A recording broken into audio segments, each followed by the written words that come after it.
اعوذ باللہ من الشیطان الرجیم بسم اللہ الرحمن الرحیم رب شرح لی صدری ویسر لی امری واحلل عقدۃ من لسانی یفقہوا قولی۔ میرے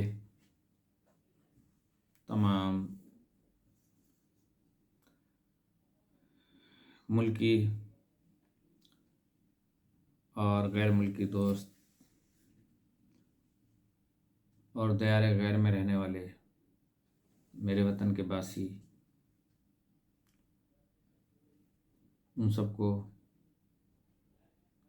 میری طرف سے السلام علیکم ورحمۃ اللہ وبرکاتہ۔ اور ساتھ ہی آج پاکستان میں رمضان المبارک کا چاند نظر آ گیا ہے، لہٰذا صبح پہلا روزہ ہے اور آپ لوگ اپنی عبادتوں میں مصروف ہو چکے ہوں گے۔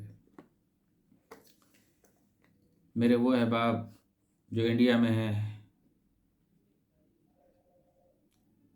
اور غیر مسلم ہوں، ان کو بھی میں ہدیہ تہنیت پیش کرتا ہوں اور ساتھ ہی ساتھ یہ گزارش بھی کروں گا کہ اگر روزے کے فلسفے کو وہ نہ جانتے ہوں اور ذہن میں ایک تذبذب خیال رہتا ہو کہ یہ کیا چیز ہے، تو وہ بھی ان کے علم میں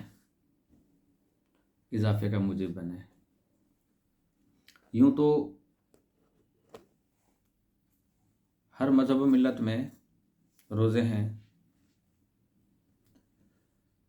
ہندوستان میں بھی ہیں، کرسچینٹی میں بھی ہیں،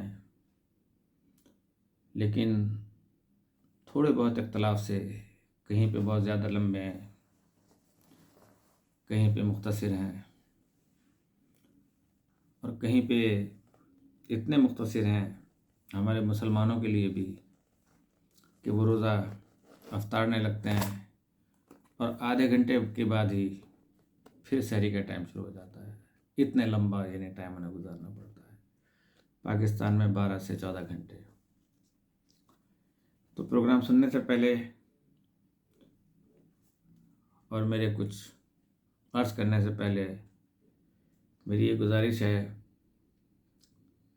کہ ہمیشہ کی طرح آپ میرے پروگراموں کو سنیں گے اور میرے پروگرام کو لائک کریں گے، ویو کریں گے، اور پروگرام آپ کو پسند آئیں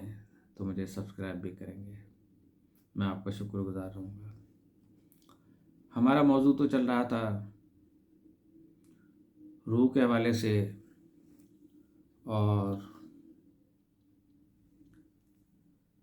اسیر سے متعلق کہ ہماری روحیں کہاں جاتی ہیں،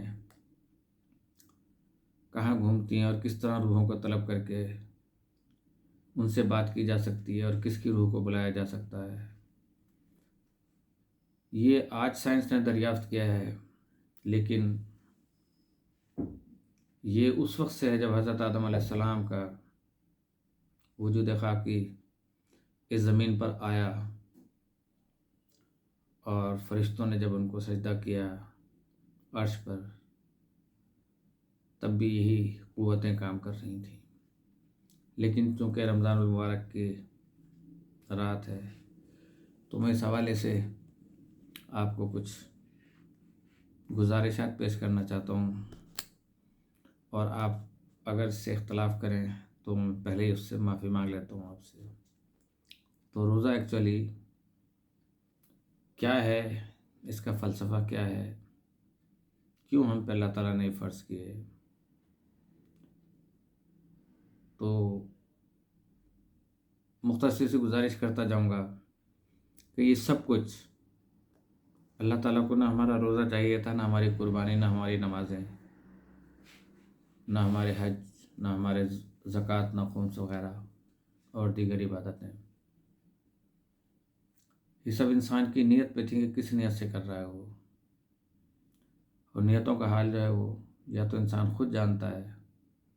یا اللہ بہتر جانتا ہے۔ اور اللہ ہم سے بھی بہتر جانتا کہ ہم اپنی نیت کو 1 سال کے بعد بھول جاتے ہیں کہ میری نیت کیا تھی، لیکن وہاں پہ ریکارڈ ہو جاتی ہے۔ تو اب روزے کا فلسفہ یہ تھا کہ 11 مہینے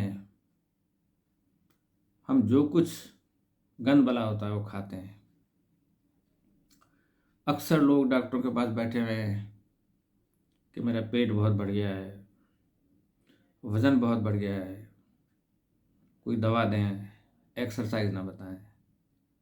ایکسرسائز نہیں کر سکتا، نہیں اٹھ سکتا، دواؤں سے بس میں کم ہو جاؤں، اسمارٹ ہو جاؤں، خوبصورت ہو جاؤں۔ تو اللہ پاک نے ہمیں ایکسرسائز کے لیے نہیں کہا،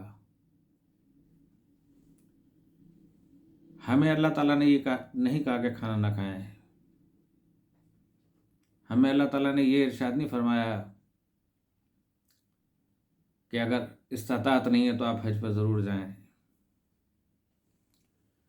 یہ 11 مہینے کی جو علائشیں ہمارے پیٹ میں جمع ہو جاتی ہیں اور جس کے نتیجے میں ہمیں مختلف قسم کی بیماریاں، شوگر،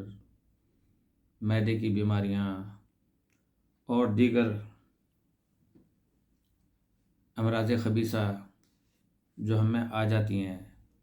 تو اللہ تعالیٰ نے 1 مہینے کے روزے ہم پہ فرض کر دیا اور اس کا ثواب بھی ہمیں دے دیا کہ اس سے کیا ہوگا کہ جو 11 مہینے میں ہم نے جو کچھ کھایا تھا وہ اس بھوک اور پیاس میں ان ساری چیزوں کا اثر زائل ہو جائے اور آپ دوبارہ صحت مند ہو جائیں۔ لیکن ہم نے اس کے برعکس کیا کہ رمضانوں میں عام دنوں میں 11 مہینے کے دنوں میں جو کچھ ہم کھاتے تھے اس سے زیادہ کھانا شروع کیا، اور رات کے کھانے سے زیادہ افطاری پہ زور دیا، اور یہ تصور کیا اپنے دل میں انہوں نے کہ میں اس سے کمزور ہو جاؤں گا۔ تو پھر آپ سمجھیں کہ نعوذ باللہ من ذالک اللہ تعالیٰ نے تو پھر بڑی زیادتی کر دی انسان کے ساتھ۔ کسی نے اگر خون دیا ہے کسی پیشنٹ کو تو کیا اس نے اسی وقت کہیں دوسری جگہ سے خون کی بوتل پوری کر لی اپنے اندر کہ میں اس کو دے کے آیا ہوں لہٰذا میرے اندر پورے خون کی بوتل ہونا چاہیے؟ تو سائنس کہتی ہے کہ خون دینے سے انسان کی صحت بنتی ہے، فاسد مادہ نکل جاتا ہے۔ ادھر خون کی ایک بوتل گئی، اللہ تعالیٰ نے ایک نیا تازہ خون اس کے اندر بہت جلد پیدا کر دیا کہ ہر 6 مہینے کے بعد پھر ایک بوتل دے سکتا ہے کسی کو دیا۔ بہرکیف روزہ اسلامی عبادت میں سے ایک اہم رکن ہے، اور اہل ایمان کو سال میں 1 مہینہ روزہ رکھنے کا حکم دیا گیا اللہ تعالیٰ کی طرف سے۔ چنانچہ ہر سال رمضان المبارک کے مہینے میں اللہ تعالیٰ کے حکم کی تعمیل کرتے ہوئے روزہ رکھنا اسلام کے ارکان میں سے ایک اہم رکن ہے۔ اب روزے کے فوائد کیا ہیں کہ روزہ انسان کے اندر گناہوں سے بچنے کا عزم پیدا کرتا ہے، اپنے آپ کو بچانے کی کوشش کرتا ہے۔ یہ بات واضح ہے کہ عام دنوں میں انسان گناہوں کے سلسلے میں اتنا محتاط نہیں ہوتا جتنا رمضان کے مہینے میں ہوتا ہے، کیونکہ عام دنوں میں انسان کا نفس کسی بھی گناہ کی خاطر اور کسی بھی گناہ کی طرف جلد مائل ہو جاتا ہے، لیکن رمضان المبارک میں وہ ایسا نہیں کر سکتا۔ اس کی بہت ساری وجوہات ہیں، ان میں سے اہم وجہ یہ ہے کہ رمضان المبارک اپنے معنوی فضیلتوں کی وجہ سے اتنا پرتاثیر ہے کہ اس میں انسان کو گناہ کرنے کی ہمت و جرات نہیں ہوتی۔ دوسرے یہ کہ اس مبارک مہینے میں ایک طرف جب سارے لوگ دعا و مناجات میں اور توبہ و استغفار میں مصروف ہو جاتے ہیں، تو ایسے میں لوگ کچھ گناہ کرنا چاہیں بھی تو خدا کے خوف سے نہ صحیح، بدنامی کے ڈر سے ہمت نہیں کر پاتے۔ چنانچہ کوئی بدبخت انسان ہی ایسا ہوگا جو اس بافضیلت مہینے میں بھی گناہ کا ارتکاب کرے اور حکم خدا کی خلاف ورزی کرے، اور رمضان کے مہینے کا یا رمضان کا یا روزے کا اس پر کوئی اثر نہ ہو۔ تو روزہ انسان کے اندر اور اس کے جسم کے اندر جو اس کا اندرونی نظام ہے اس کی اصلاح کرتا ہے، اور جسم کے اندر موجود نقصان دہ فاضل مادوں کو ختم کرتا ہے۔ روزے کی وجہ سے ہمیشہ پرتعیش زندگی گزارنے والے امیر و دولت مند افراد کو بھوک اور پیاس کی شدت اور تکلیف کا پتہ چل جاتا ہے،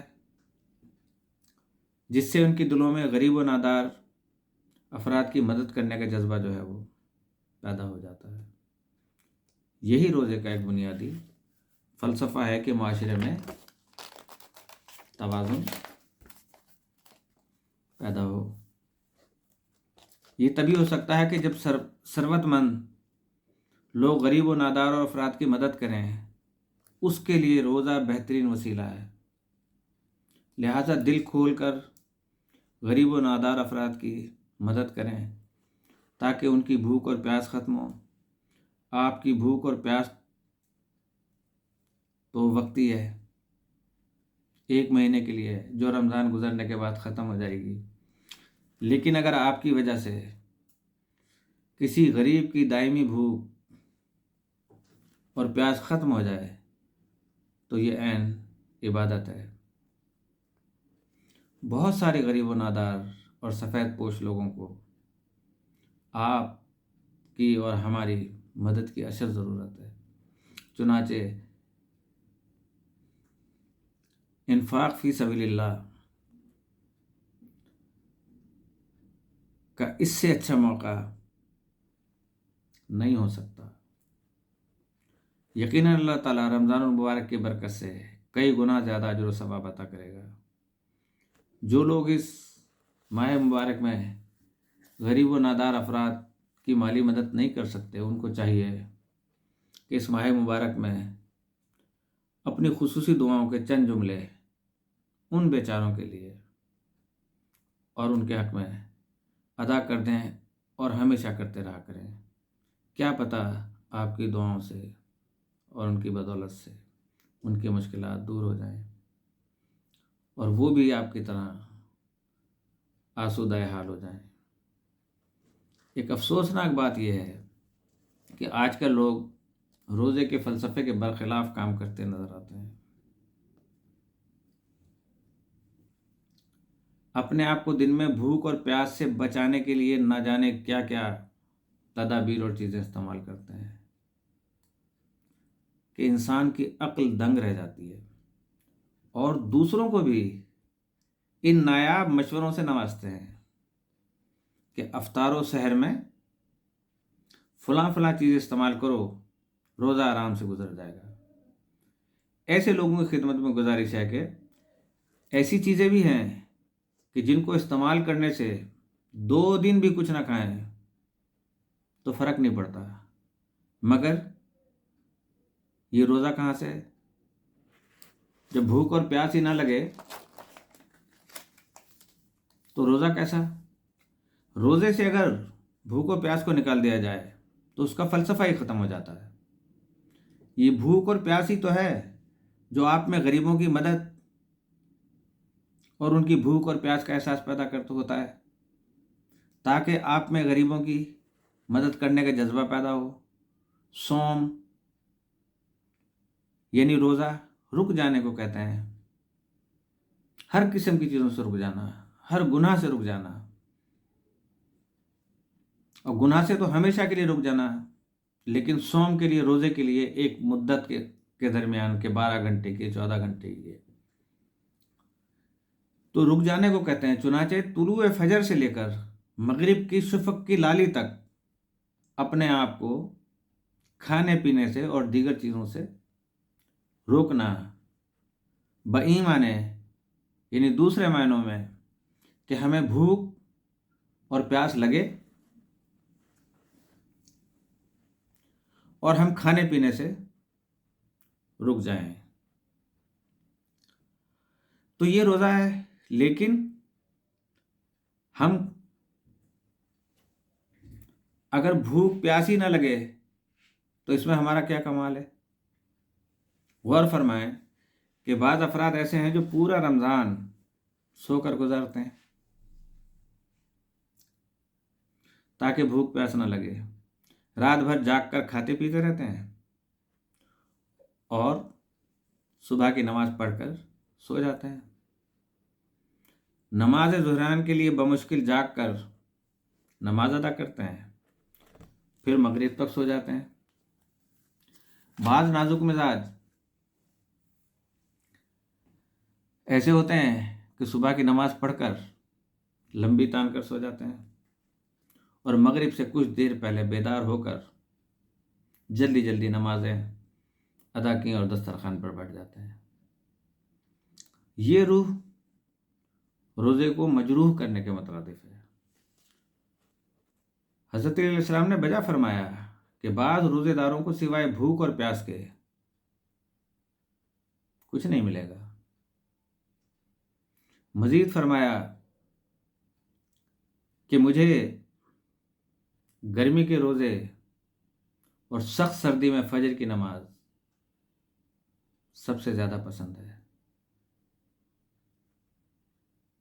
اور پھر بھوک پیاس کی شدت کو محسوس کرتے ہوئے انسان کو کربلا والوں کی بھوک اور پیاس کو یاد کر لینا چاہیے، اور اس کے لیے امام نے یہ ارشاد فرمایا بھی تھا کہ جب کبھی مومنوں سے اور مسلمانوں سے کہ جب کبھی ٹھنڈا پانی پیو تو ہماری پیاسوں کو یاد کر لینا، کبھی اچھی غذا کھاؤ تو ہماری بھوک کو یاد کر لینا۔ ایسا کرنے سے اس کے اندر خود بخود بھوک اور پیاس کی شدت کو برداشت کرنے کا مادہ پیدا ہو جاتا ہے۔ دعا ہے کہ اللہ تعالیٰ تمام مسلمانوں کو اس ماہ مبارک میں اور رمضان کے فلسفے کو سمجھ کر اس کی فیوضات یعنی اس کے فیضان، اس کے فیض سے مستفید ہونے کی ہمیں اللہ پاک توفیق عطا فرمائے، آمین یا رب العالمین۔ دیگر یہ ہماری وہ عبادتیں تھیں یا اس کا ذکر کیا کہ روزے میں ہمیں کن کن حالتوں سے بچنا ہے، سب آپ لوگ اچھی طرح جانتے ہیں کہ ہر اس چیز سے پرہیز کرنا ہے اور ہر اس بیٹھک سے دور رہنا ہے کہ جہاں پہ غیبت ہو رہی ہو، جہاں پہ کوئی غلط منصوبے بنائے جا رہے ہوں۔ دکاندار، تاجر حضرات، ان کو یہ سوچنا چاہیے کہ تراویح کے لیے جلدی بھاگتے ہیں، نمازوں کے لیے جلدی بھاگتے ہیں، دکانوں کی شٹر نیچے گرا دیتے ہیں، لیکن جب کھولتے ہیں تو نماز میں اور تراویح میں بھی ان کے ذہن میں یہ ہوتا ہے کہ ہمیں کس چیز میں کتنا زیادہ منافع ہوگا، اور ذخیرہ اندوزی کرتے ہیں۔ آپ کہیں گے کہ یہ کہ جیسے شیخ سعدی کا تھا کہ وہ ایک دفعہ گزر رہے تھے اپنے بیٹے کے ساتھ، تو کہیں پہ ایک قافلہ اور اس کا پڑاؤ تھا، وہ لوگ سو رہے تھے صبح فجر کے ٹائم پہ، تو ان کے بیٹے نے ان سے عرض کیا، بابا کتنے گناہ گار لوگ ہیں جو فجر کے ٹائم پہ سو رہے ہیں۔ تو شیخ سعدی نے فرمایا، بہتر تھا کہ اس غیبت سے تیرا بھی سو رہنا بہتر ہوتا، تو جاگتا نہ۔ لیکن یہ جو میں آپ سے عرض کر رہا ہوں، آپ کے دل اس کی گواہی دیں گے، میں نے کسی کی غیبت نہیں کی، اس میں بھی شامل ہوں، آپ بھی شامل ہیں، سب شامل ہیں۔ اگر کوئی ذخیرہ اندوزی کر رہا ہے اور مہنگائی ہے اور 10 روپے والی چیز 20 روپے میں بیچ رہا ہے، تو ہم 20 روپے میں بھی خرید رہے ہیں، برابر کے شریک ہیں۔ ہمارے رزق کے اندر اور افطاری میں صرف وہی کھانا ہونا چاہیے جو ڈیلی کے روٹین کا ہم کھاتے ہیں۔ رمضان روٹین سے نہیں توڑتا انسان کو۔ رمضان کا مہینہ یہ نہیں کہتا کہ آپ 11 مہینے کے روٹین کو توڑ دیں، اتنے ہی پانی پہ گزارا کریں، اتنی ہی روٹی پہ گزارا کریں، تب آپ کی 11 مہینے کی علائشیں ختم ہوں گی۔ لیکن ہم نے جو کچھ 11 مہینے میں نہیں کھایا ہوتا، وہ اس 1 مہینے میں کھا لیتے ہیں، یہ سوچ سمجھ کے کہ ہم کمزور ہو گئے ہیں بہت۔ تو پھر کہاں سے آپ کے اندر وہ خواہشات نفسی ختم ہوں گی کہ نفس آپ پہ حکمران ہے، آپ جیت رہے ہیں، آپ کا نفس جیت رہا ہے اور آپ اس کے غلام بنے ہوئے ہیں۔ لہذا انہی مختصر سی باتوں کے ساتھ انشاءاللہ سلسلہ جاری رہے گا روح و روحانیت کا۔ مارس کا ہمارے ایک دوست نے فرمایا تھا، یونیورس کے بارے میں فرمایا تھا، انشاءاللہ اس پہ بھی باتیں رہیں گی بشرط قید حیات، زندگی رہی تو ملاقاتیں رہیں گی آپ سے، ہم آپ کو محسوس کرتے رہیں گے، آپ ہمیں دیکھتے رہیں گے۔ اللہ پاک ہمیں اس مہینے کی برکت سے وہ طاقت عطا فرمائے کہ ہم غریبوں کی مدد کر سکیں، مظلوموں کی مدد کر سکیں۔ اور جو لوگ اعتکاف میں بیٹھتے ہیں، تو اعتکاف 10 دن کا نہیں ہوتا ہے، اعتکاف پورے سال کا ہوتا ہے۔ یہ بھول جائیں کہ 10 دن تک آپ نے اگر اعتکاف میں بیٹھ کے نمازیں روزے کر لیے، دنیا سے کٹ گئے، تو پھر آپ سمجھ لیں کہ 3 سال یعنی 355 دن آپ کے پاس بچتے ہیں۔ 355 دن پھر آپ دنیا میں چلے جائیں گے، تو وہ 10 دن کیا کریں گے آپ کے لیے؟ لہٰذا ہمارے اعتکاف کا فلسفہ بھی یہ ہونا چاہیے کہ پورا سال ہم اعتکاف کی صورت میں ہوں، پورا سال ہماری تجارتیں اعتکاف کی صورت میں ہوں، پورا سال ہمارے لیے رمضان کی صورت میں ہوں کہ کسی کی طرف غلط نظر اٹھا کر نہ دیکھیں، بھائیوں میں لڑائی نہ کریں، میاں بیوی میں لڑائی نہ کرائیں، جھگڑے نہ کرائیں، اور کسی بھی وجہ سے کوئی غلط فہمیاں ہو گئی ہوں تو اس کو دور کرنے کی کوشش کریں، اور اپنے گھروں کو جنت بنائیں، اپنے ملک کو جنت بنائیں۔ اللہ پاک ہمارے ملک کو استحکام عطا فرمائے،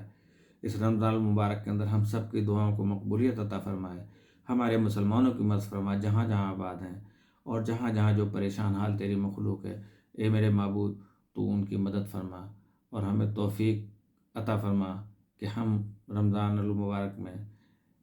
اس رمضان المبارک میں یہ عہد کریں کہ ہمارے آئندہ ہر دن رمضان ہوگا، ہر صبح سحری ہوگی، ہر شام افطاری ہوگی۔ اسی کے ساتھ اجازت چاہتا ہوں۔ السلام علیکم ورحمۃ اللہ وبرکاتہ۔